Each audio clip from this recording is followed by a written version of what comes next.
So, mas maganda itong ganito guys, na pagkabit ng utility box.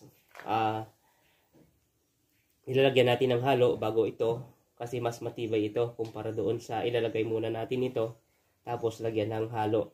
Kasi ang ganitong klaseng paglalagay ng utility box na una ang simento bago ito, ang kagandahan noon ay nalalagyan ng maayos ng simento yung ating tiniktik na portion ng ating wall. Mas matibay siya guys. So kapag baguhan ka at hindi ka pa marunong maghagis nito, so okay lang naman, gaganyanin nyo lang.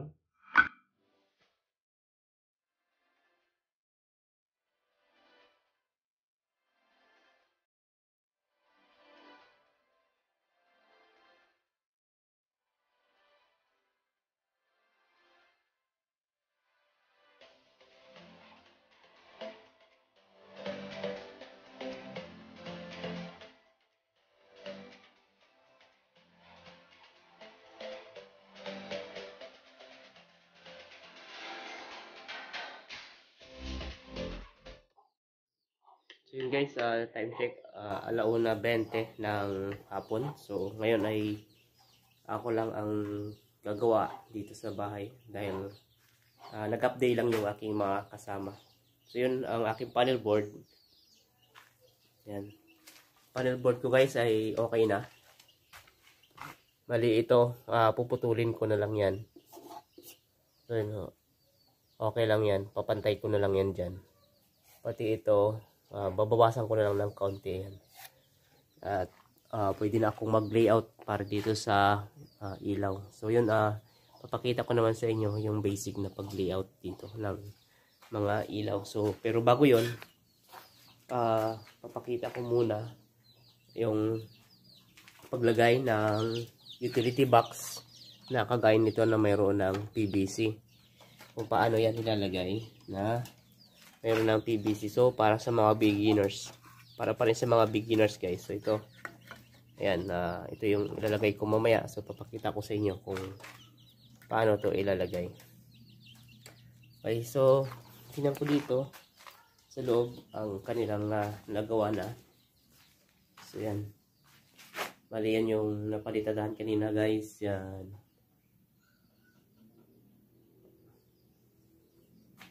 So ito, rough finish lang to.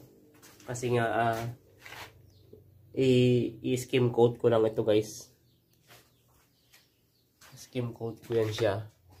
Siguro pag nagka-budget naman ulit ay ito naman yung gagawin ko sa sunod na pagbakasyon. Dito pala ay nakapaglagay na ako ng box. So hindi ko na ipakita kanina yung paglagay. So utility box na PVC yung nailagay ko dito. Kasi naubusan na ako nung box na kagaya nito. So bali yun na lang, nag-iisa ang natira yung pinakita ko kanina. So guys, mamaya pakita ko sa inyo. Yan, so para sa mga beginners guys.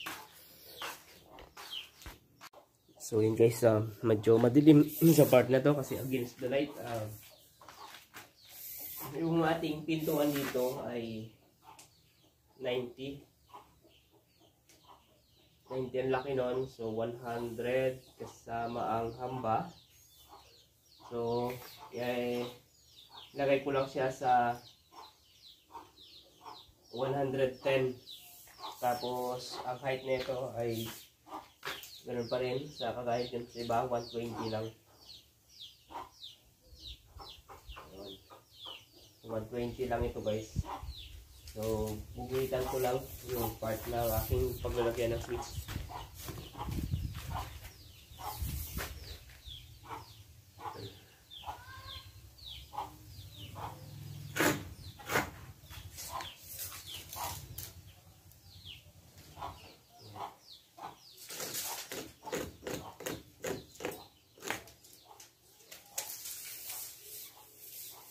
So hindi na ako gumamit ng level hose kasi dito ko na lang siya binasi sa ating flooring. So pantay naman yan, kada kanto pantay naman yan siya, kaya okay lang yan. hindi naman yan makakaroon ng malaking diferensya doon sa ating ibang switch. Okay. So, yan, titik-tikin ko lang to. Tapos pag natiktik ko na siya, papakita ko sa inyo mamaya yung paglagay nito. Meanwhile, so yun guys, okay na. Tapos ko na siya tiktikin. Yan, against the light talaga. So, hanap tayo ng anggulo na pwede nating, so wala. Mahirap talaga kasi dito tayo sa part ng entrance. So yan, papakita ko na lang kung paano ilalagay yung ating utility box dyan. So bubutasan muna natin to sa part na mayroong dadaanan ng ating PVC. Yan. Ito oh. So yun, kailangan lang ma-assure natin na siya ay sasakto o kakasya dito. Yan, kasyang-kasya. Tapos yan, ilagay lang natin dito sa may guhit. So yung guhit natin na nilagay kanina dito ay sa ilalim. Yan. Tapos lalagyan ko na siya ng halo. So mas maganda itong ganito guys, na pagkabit ng utility box, ilalagyan natin ng halo bago ito, kasi mas matibay ito kumpara doon sa ilalagay muna natin ito tapos lagyan ng halo. Kasi ang ganitong klaseng paglalagay ng utility box na una ang simento bago ito, ang kagandahan noon ay nalalagyan ng maayos ng simento yung ating tiniktik na portion ng ating wall. Mas matibay siya guys. So kapag baguhan ka at hindi ka pa marunong maghagis nito, so okay lang naman, gaganyanin nyo lang. Yan. Ganyanin nyo lang. Lagyan nyo lang ng semento yung part ng butas na inyong tiniktik. Yan. Ganyan lang. Pero kung sanay na kayo maghagis, mas maganda hagis nyo na yung semento. So, lagyan na natin doon sa guhit.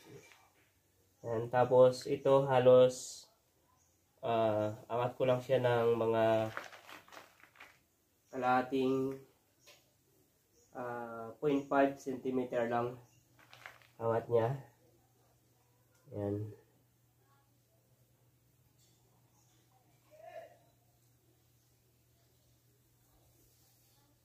Yun, okay na. So medyo patuyuin lang natin ng konti guys bago natin ilagay ito. So ito hindi siya halos nakatapat, pero ang gagawin natin dyan guys ay iinitin natin yan mamaya. So lagyan ko muna siya ng dagdag na halo.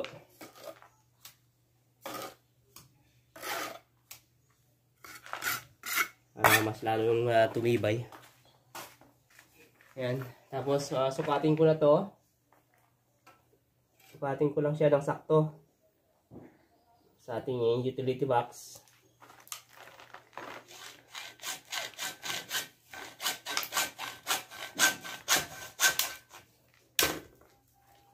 Yan. Agisan pa natin ng konti yung kabilang part.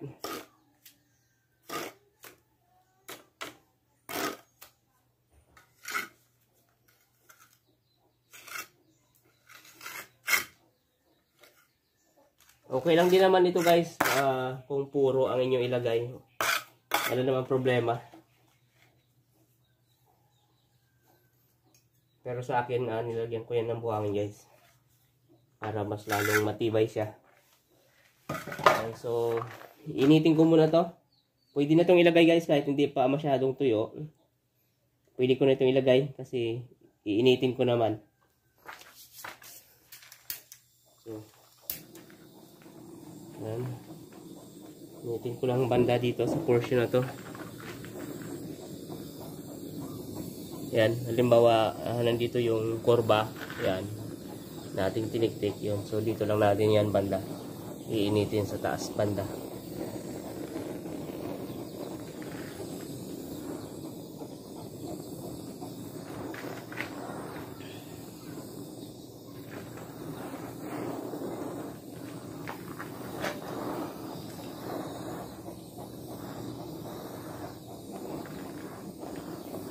Yan, initin lang natin na maayos guys para lumambot ng maayos yung ating PVC. Kailangan mahaba yung pag-iinit para maganda ang batak natin paglagay natin sa utility box. Huwag niyong tipirin yung pag-iinit. Kailangan mas mahaba, mas maganda. So kung flexible naman ang ilalagay nyo guys, wala nang problema. Kung flexible ang inyong prepare na materyales. Pero sa akin, yan, nag-PVC ako para mas maganda ang quality.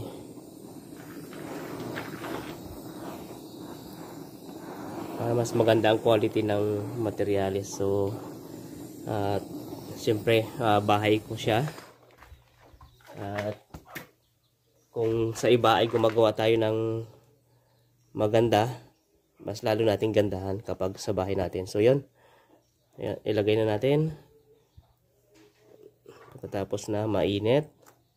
Okay, so yun, okay na siya guys. Yun, ganoon lang. Ganun lang siya kadali ang paglagay ng PVC at ng ating utility box. So yan. So kulay blue kasi yung aking PVC, aking utility box, kaya hindi siya halos napapansin. Okay na. So tatapalan ko na lang yan guys.